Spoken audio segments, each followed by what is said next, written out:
What's up, contractors? Teddy here. And in this video, we're going to talk about why working harder doesn't equal more value. If you own a home service business and you're working 60, 70, 80 hours a week, and that business depends on you, I can tell you right now, you have a business that is worth nothing. And in this video, we're going to talk about the 5 value drivers that are going to either increase the value of your business or completely crush the value of your business and not make it transferable. That all comes down to 5 key drivers. And we're going to talk about that inside this video. If you like this type of content, please subscribe to this channel. I'm going to give out content like this every single week.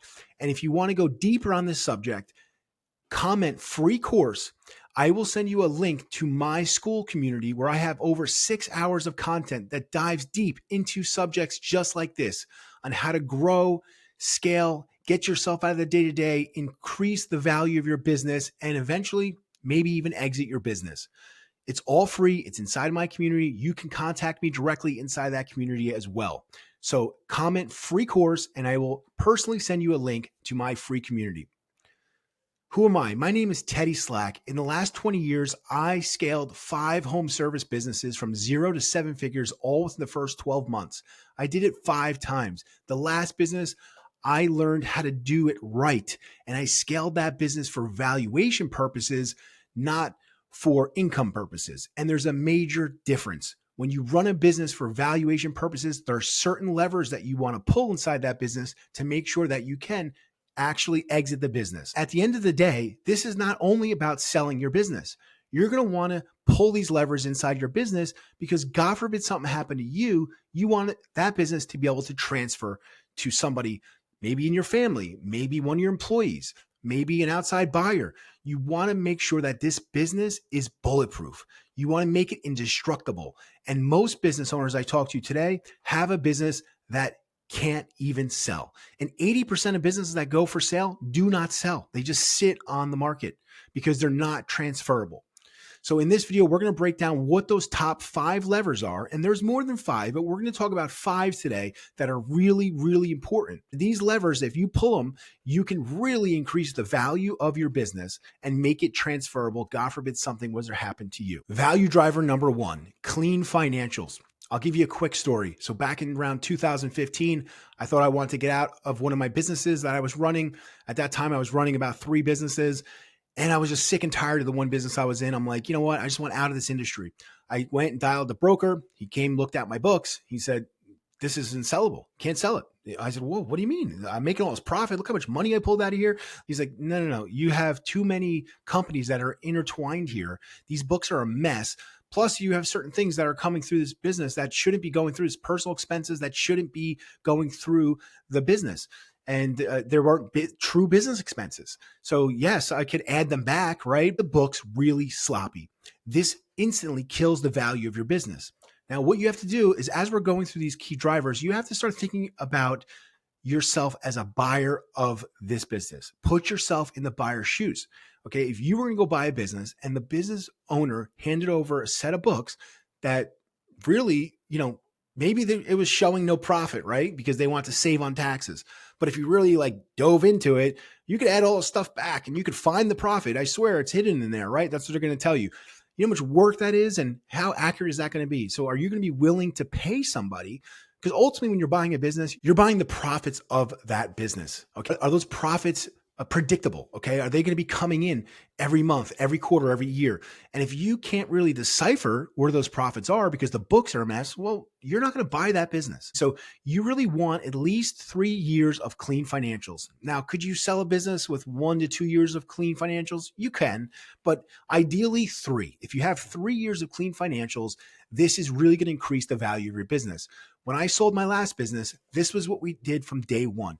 We made sure that those books were so clean and so easy to look at. When the bank came to give the loan, they were like, I've never seen a business at this level that had books that are this clean. I mean, we had a few ad backs that were, basic ad backs, health insurance, owner's comp, these type of things, but nothing else. It was so clean that anybody could look at those books at any time. And what I found during that process was when I had clean books, I could make decisions about running the business because I actually had clean books. I had real financials that I can make data-driven decisions on pricing, on hiring. So it's very important that you clean up your books. This is the way that you operate your business. You have to operate off of your books. Now, if you're that contractor says, well, I have a bookkeeper, they just handle all this, I don't deal with it. Or I have an accountant, they come in once a month or once a quarter. No, you're the business owner. You must tackle finances. You must understand finances to a level that you can operate that business with knowing the finances. This is going to help you make operational decisions. It's very, very important. So clean financials are very important. Number one driver. If you have dirty financials or messy financials, you are going to destroy the value of your business. Number two, owner dependence. Does the business depend on you?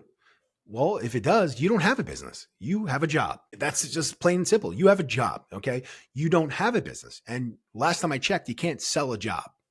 Nobody is going to buy a job, right?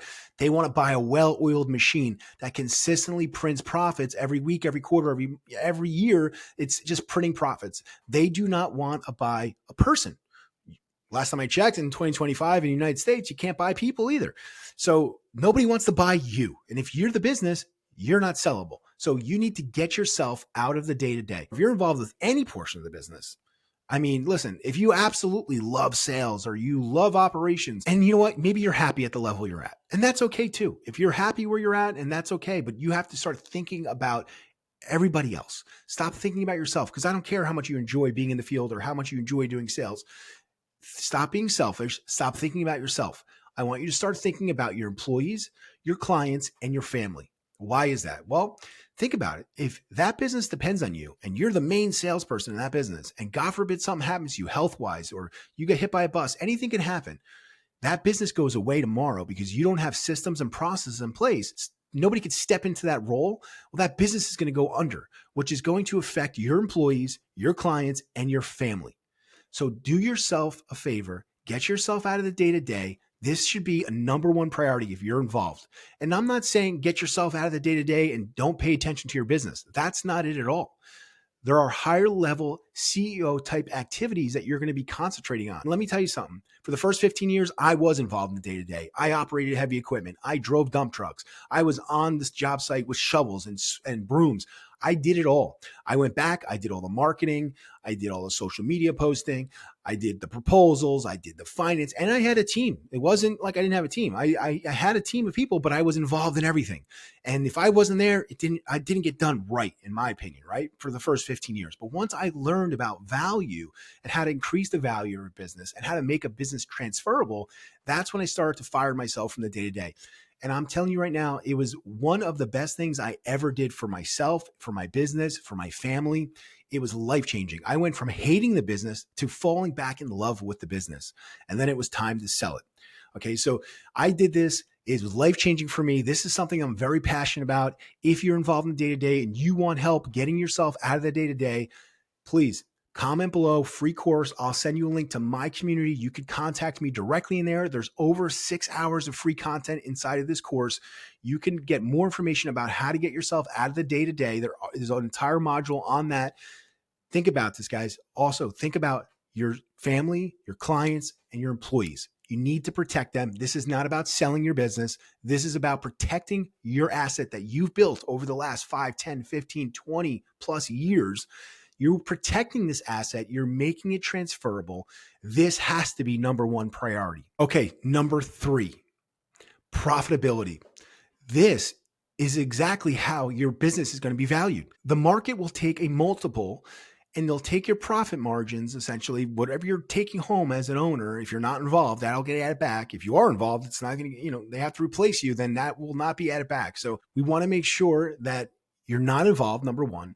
So whatever monies you are taking out of that business will get added back.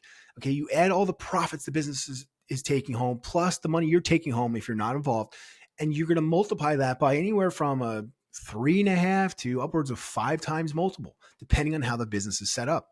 Okay, so the more profits you have, the more value your company is going to be worth, right? So it'll be worth a lot more money if you're pushing upwards of $1 million, $2 million, $3 million, $4 million, $5 million in EBITDA, which is earnings before interest, taxes, and amortization.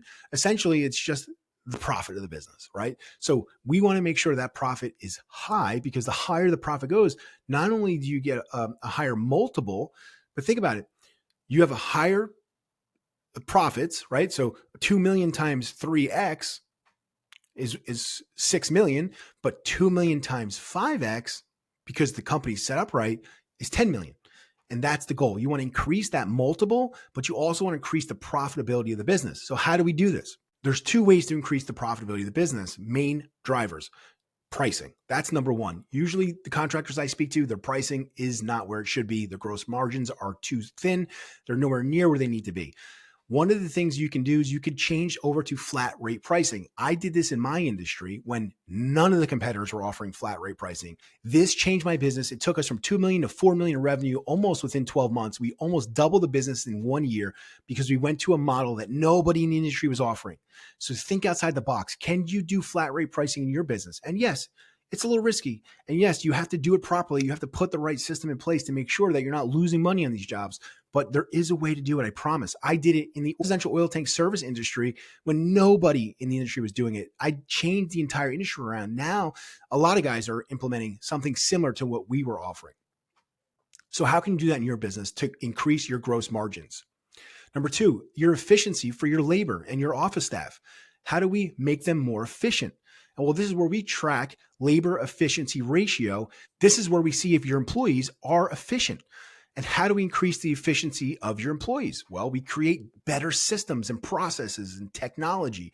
These are the things that we bring into your business to increase the efficiency of your employees. Now, if you're running on paper and you have paper files, think about how efficient your employees are going to be, as opposed to if they're on a technology where they could click a few buttons and they could instantly find documents that they need. They could instantly communicate to your clients. Think about how more efficient your employees are going to be. Value driver number 4, reoccurring revenue. Now, this is something that not every industry can come up with, but I would say a good majority of businesses could think outside the box. Once again, come up with some sort of subscription plan or maintenance plan, or something where you could charge a recurring revenue amount. So monthly, quarterly, yearly, whatever that may be. If you can implement this in your business, you will increase the value of your business almost overnight.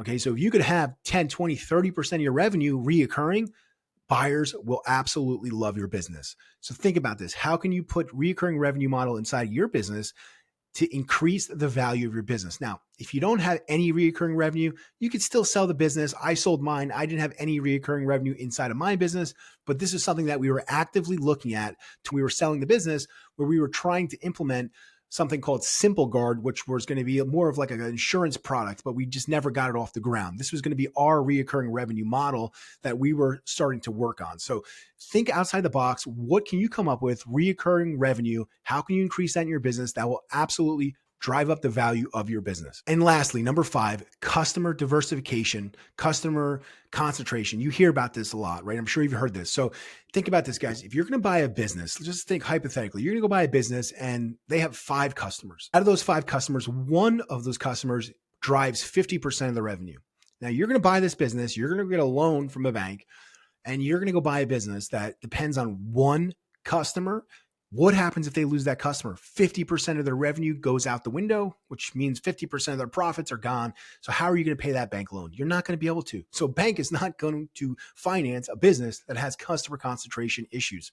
You don't want any more than 10% roughly of customer concentration. That should be your max. You want to spread out the customers as much as you can. If you have one general contractor who's driving the majority of your revenue, you don't have a sellable asset. You don't. It's not transferable. So you need to fix that right away.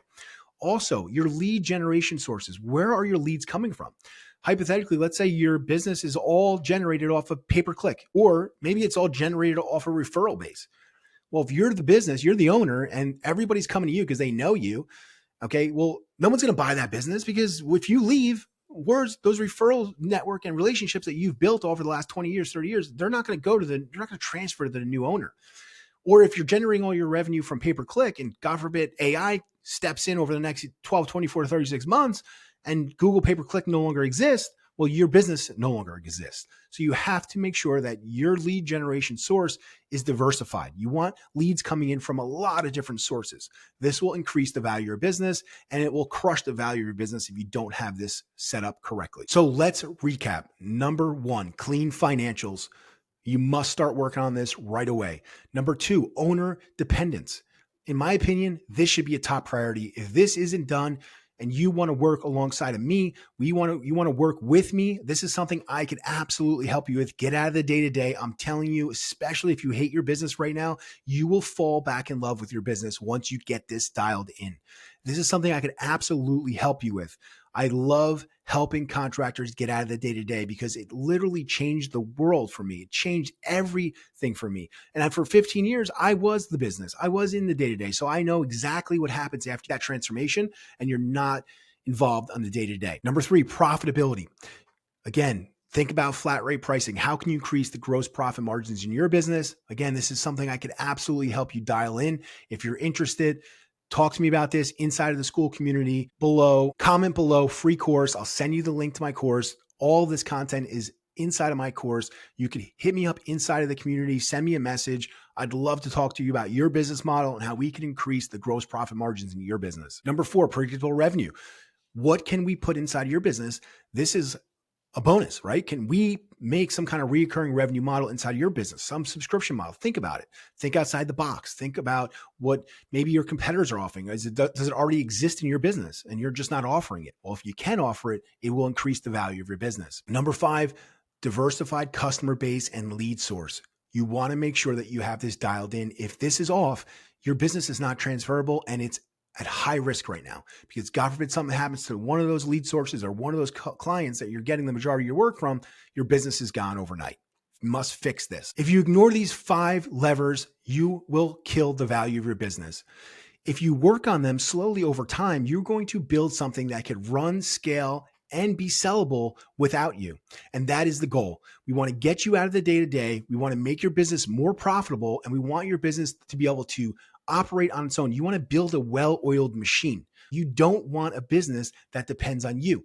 You want a well-oiled machine so you can protect your customers, you can protect your employees, you can protect your family. God forbid something happened to you. If this is something that you guys are interested in learning more about, like I said, comment below, free course. I'll send you the link to my community.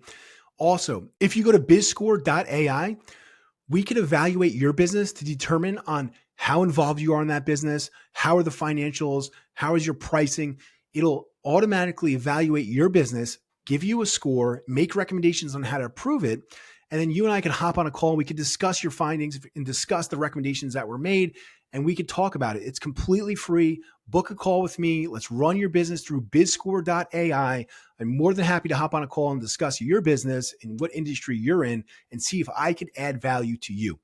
And again, join the free community, guys. It's free. You could direct message me right inside this community. Would love to discuss your business and what you got going on. And I look forward to making more content just like this for you guys in the future.